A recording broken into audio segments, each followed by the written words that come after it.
کامیار جس کے لیے آئرہ کی محبت اس کے لیے ایک جنونی عشق بن گیا ہے۔ ڈرامے کے نیکسٹ ایپیسوڈ میں آپ لوگ دیکھیں گے کہ کامیار جو سمجھتا تھا کہ دنیا کی ہر لڑکی اس کی شکل دیکھ کر اس پہ فدا ہو جاتی ہے،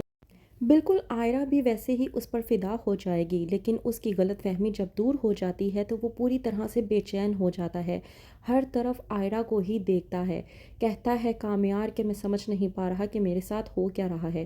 کامیار جو کہ اپنی دادی سے بھی بات کرتا ہے اور کہتا ہے کہ میں جو بے حد غصہ کرتا ہوں، ایک لڑکی نے میرے منہ پر تھپڑ مارا، میں اس بات پر حیران ہوں کہ مجھے اس پر غصہ نہیں آ رہا، اور دوسری بات یہ کہ میں سوچنے پر مجبور ہو چکا ہوں، میں سمجھ نہیں پا رہا۔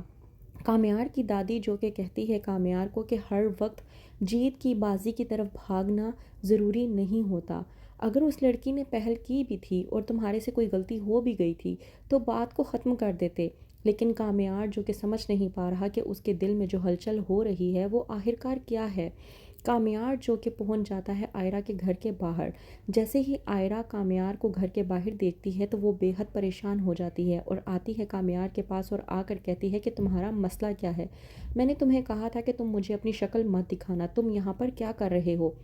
کہتا ہے کامیار کہ میں سمجھ نہیں پا رہا کہ میں تمہیں کس طرح سے ایکسپلین کروں، میں بالکل بھی نہیں سمجھ پا رہا، میں جہاں دیکھتا ہوں مجھے تم نظر آتی ہو، اس لیے مجھے کچھ سمجھ نہیں آیا تو میں یہاں پر آ کر بیٹھ گیا تاکہ میں تمہیں بآسانی دیکھ سکوں۔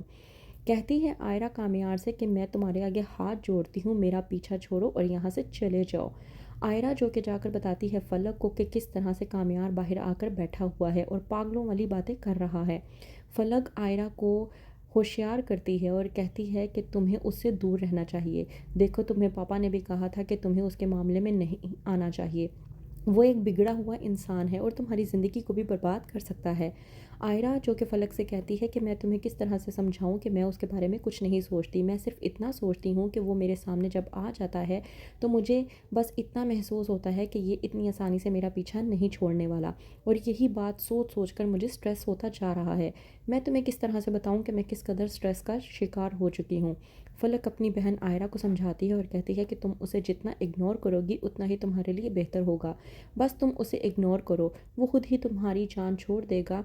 اور تمہیں چھوڑ کر چلا جائے گا۔ لیکن کامیار جو کہ آئرہ کی اسی بات پر فدا ہو چکا ہے کہ آئرہ جتنا کامیار کو نوٹس نہیں کرتی، اسے اگنور کرتی ہے، کامیار اتنا ہی آئرہ کی طرف کھنچا چلا جاتا ہے۔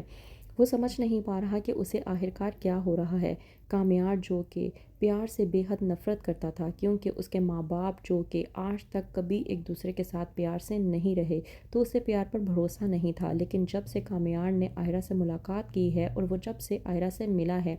وہ پوری طرح سے پاگل ہو کر رہ گیا ہے، یہاں تک کہ اپنی جان بھی داؤ پر لگانے کے لیے تیار ہے صرف آئرہ کی ایک جھلک دیکھنے کے لیے۔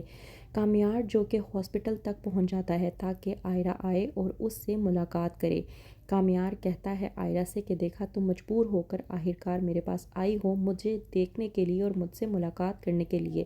آئرہ کامیار کو کہتی ہے کہ تمہارا دماغ خراب ہو چکا ہے، تم اپنے قابو میں نہیں ہو، بہتر یہ ہے کہ تم جا کر اپنے دماغ کا علاج کراؤ، کیونکہ میرے دل میں تمہارے لیے کوئی فیلنگ نہیں ہے، نہ ہی آج ہے، نہ ہی کل، نہ ہی سال گزرنے کے بعد اور نہ ہی زمانہ گزرنے کے بعد۔ اگر پھر بھی تمہیں اتنا شوق ہے تو تم انتظار کرتے رہو اور تمہارا یہ انتظار تمہارے لیے انتظار ہی بن کر رہ جائے گا۔ تو کیا آئرہ کے دل میں بن پائے گی کامیار کے لیے کوئی بھی محبت کی جگہ؟ کیا ہوگا آگے؟ مزید جاننے کے لیے دیکھتے رہیے ڈرامہ سیریل میری زندگی ہے تو۔